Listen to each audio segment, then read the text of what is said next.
Baik, Mbak Nia, Assalamualaikum warahmatullahi wabarakatuh.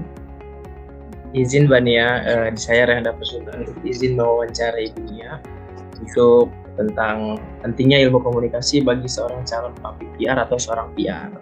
Ada beberapa pertanyaan, mungkin pertama yang bisa saya tanyakan, itu bagaimana sih ilmu komunikasi dapat membantu seorang calon PR dalam membangun hubungan yang baik dengan media atau klien? Oke, pertanyaan yang tadi itu kan terkait gimana PR korelasinya dengan komunikasi ya. Komunikasi itu penting untuk seorang public relations karena fungsi dasarnya seorang PR itu kan menyampaikan pesan, apalagi itu pesan kepada media. Jadi penempatan media itu diposisikan sebagai partner. Jadi kita bukan satu-satunya source of communications yang kemudian menyampaikan sesuatu kepada media. Basicnya adalah bahwa kalau calon PR yang baik, harusnya kalau dia bisa memaintain hubungan dengan media, artinya dia menempatkan, bisa menghargai fungsi dan peran media juga gitu kan. Oh iya, baik, paham. Yes. Jadi media itu tidak dia gunakan sebagai tool saja, kita jadikan mereka sebagai partner. Jadi makanya kalau salah satu fungsi PR itu kan juga manajemen membangun hubungan dengan media gitu atau media rilis dan lain sebagainya. Jadi kapanpun kita membutuhkan partner untuk menyampaikan komunikasi, kita sudah tahu dan bisa memanfaatkan mereka sebagai partner kita untuk berkomunikasi dengan audiens gitu. Oke. Baik, terima kasih Mbak Nia jawabannya. Mungkin pertanyaan kedua yang Mbak selanjutnya. Yang ada pertanyaan di mana mengapa ilmu komunikasi itu penting bagi seorang calon PR dalam mengelola situasi krisis dengan bijak, Pak? Oke, sekarang tadi konteksnya kan membangun hubungan dengan media ya. Sekarang bagaimana seorang PR itu kemudian mampu memfungsikan diri untuk manajemen krisis gitu kan. Nah, ini manajemen krisis itu adalah salah satu juga tanggung jawab PR gitu ya. Kadangkala ini yang paling krusial yang harus dipahami dan juga dikuasai oleh seorang praktisi PR. Karena satu dan lain hal, kadang-kadang kita itu baru memfungsikan PR ketika ada krisis. Tetapi yang kita lupakan bahwa sebenarnya manajemen krisis itu juga harus dikelola. Jangan nunggu datang dulu. Artinya secara preventif kita juga harus bisa memitigasi apa saja potensi-potensi komunikasi yang bisa memicu krisis. Jadi calon PR itu juga harus sensitif terhadap berbagai konteks komunikasi yang kira-kira akan menimbulkan konflik kah, akan memicu krisis dan lain sebagainya. Jadi kalau mau menjadi calon PR yang baik, ya dia harus paham tidak hanya bagaimana mengelola krisis, tetapi mengantisipasi krisis dalam manajemen. Berarti juga harus berpikir secara kritis juga ya Mbak untuk menanggapi secara cepat juga, harus tepat juga gitu. Ya, cepat, tepat, analitis, tapi harus korek gitu.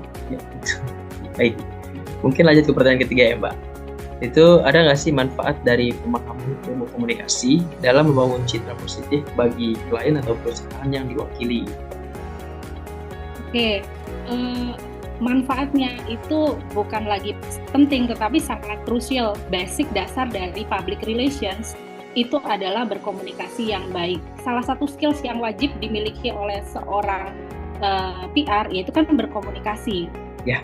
Dalam konteks membangun citra, berarti kan dia juga harus mampu tidak hanya memahami profil company-nya, tapi mampu mengkomunikasikan citra dari company gitu.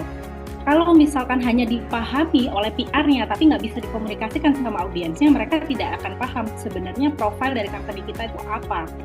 Makanya seorang PR tuh harus bisa berkomunikasi secara strategis tadi ya. Kalau yang di awal kan manajemen krisis harus cepat disikapi gitu kan, harus analisis. Tapi yang terpenting juga kalau kita membangun citra tidak hanya cepat, tetapi kita juga harus mampu mengkomunikasikan nilai-nilai dari profil company kita kepada audiens. Berarti ini juga termasuk ilmu komunikasi bagi seorang praktisi calon atau PR dalam memanfaatkan media sosial juga secara efektif ya Mbak? Atau termasuk juga untuk mempromosikan klien atau perusahaan mereka masing-masing gitu?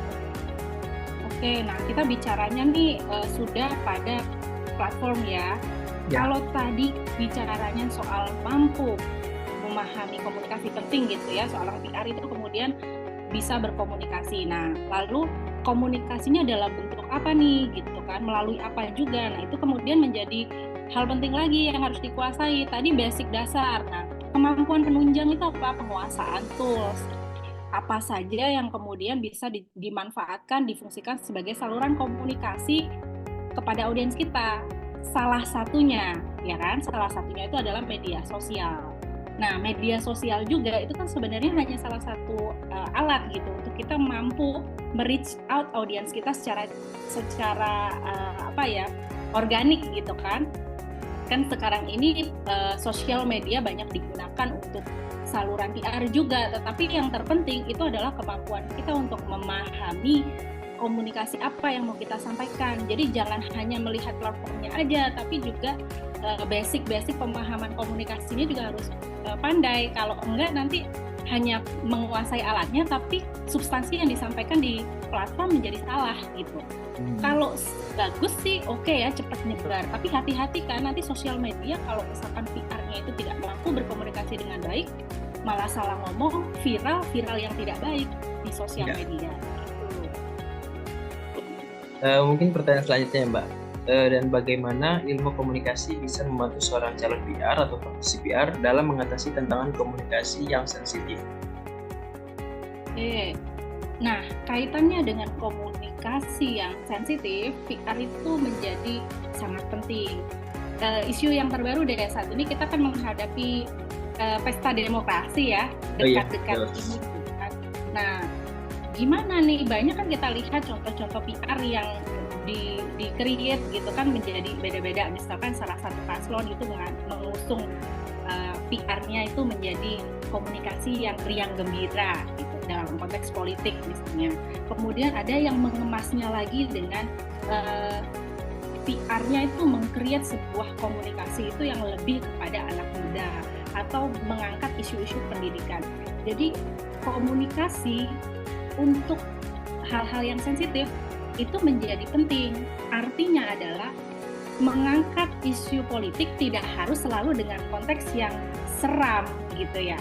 Misalkan kita bicara politik biasanya sesuatu yang serius-serius gitu kan.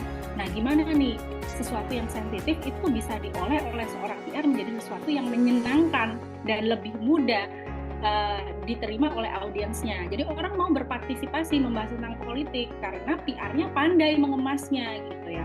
Sama juga kalau misalkan kita mengkomunikasikan sesuatu nih, apalagi isunya sensitif. Kalau dia tidak menguasai basic communications, ya PR-nya hanya bisa menjawab tapi tidak memberikan solusi yang tepat sesuai dengan tipikal audiensnya. Jadi pemahaman komunikasi oleh calon praktisi PR untuk mengkomunikasikan hal yang sensitif itu menjadi sangat penting. Gitu. Mungkin pertanyaan selanjutnya, mengapa pemahaman ilmu komunikasi penting bagi seorang calon PR dalam memahami audiens dan menyusun pesan yang tepat? Oke, kalau konteksnya adalah memahami audiens, itu adalah pemahaman dasar yang harus dipahami oleh calon praktisi PR gitu kan. Kan sebelum kita merancang strategi PR, kita harus tahu dulu gitu kan. Kalau misalnya di dasar komunikasi itu ada yang namanya purpose-nya apa dulu nih, baru kita tahu audiensnya itu siapa. Nah, ternyata baru tujuan komunikasi itu bisa dirancang. Jadi kalau kita tidak tahu audiensnya itu seperti apa, tidak paham, nanti pesan yang kita rancang itu menjadi tidak tepat sasaran gitu. Apalagi kan saat ini ya, kita nggak bisa konteks komunikasi, saya calon praktisi PR, lalu saya kira saya cukup memahami skill komunikasi dasar itu yang sama gitu. Kasus manajemen resiko kita komunikasikan dengan pendekatan yang sama. Jangankan begitu ya, kasusnya sama, tetapi audiensnya berbeda, skill yang kita butuhkan untuk melakukan komunikasi itu jadi beda-beda. The way I speaking to you itu pasti beda sama orang lain gitu kan. Nah, itu harus bisa disesuaikan sama audiensnya. Jadi kalau orang calon praktisi PR, ya harus menguasai basic pemahaman audiens supaya dia bisa lebih spesifik dan tepat dalam merancang strategi public relations-nya gitu. Baik. Dan bagaimana sih Mbak caranya ilmu komunikasi dapat membantu seorang calon PR atau praktisi PR dalam membangun kepercayaan dan kredibilitas baik dengan klien maupun publik, Mbak. Oke, calon praktisi PR itu juga harus mampu menjadi profil. Kalau tadi kan menjaga citra. Nah, citra dan kredibilitas kemudian menjadi penting. Kredibilitas yang dibangun itu kan tidak jadi dalam satu malam ya. Harus di-maintain gitu. Artinya tuh harus di-create. Dan PR itu menjadi penting. Siapa yang kemudian akan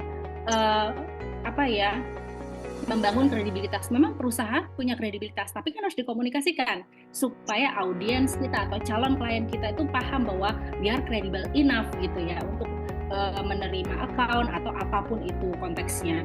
Makanya kalau orang calon PR itu harus mampu dong mengkomunikasikan sesuatu supaya perusahaan juga dipandang sebagai perusahaan yang kredibel gitu. Nah, upaya itu tuh nggak bisa hanya kita lakukan satu kali. Jadi kalau di PR itu biasanya ada strategi yang dilakukan untuk kita bisa memaintain agar perusahaan kita itu tetap dipandang kredibel oleh baik klien maupun mitra ataupun audiens kita gitu. Itu juga berarti salah satu untuk praktisi calon PR yang harus menguasai teknik komunikasi yang efektif ya Mbak dalam menjalankan tugasnya. Ya. Serta juga bagi calon praktisi PR dalam menyampaikan pesan-pesan yang meyakinkan kepada klien atau publik. Ya. Jadi harus meyakinkan, tapi kan kita nggak bisa hanya pretend to be sincere gitu ya, hanya berusaha meyakinkan aja. Tapi sebenarnya credibility yang harus kita pahami oleh calon PR itu nggak bisa dibangun dalam satu hari.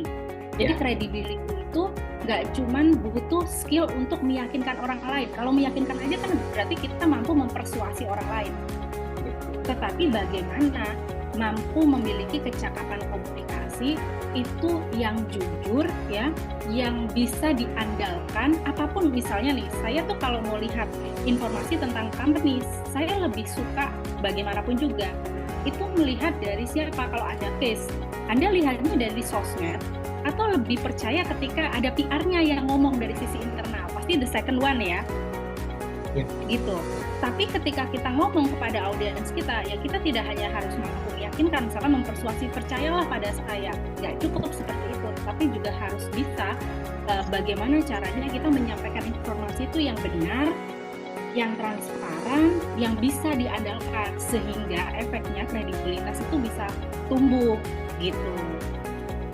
Baik, mungkin segitu saja dari saya banyak pertanyaan. Oke, thank you Rehan. Itu juga banyak Mbak, mungkin nanti yang saya akan kirim lembar inform consent ya Mbak untuk Mbak Nia mengisi tanda tangan atas tersedianya dalam wawancara ini.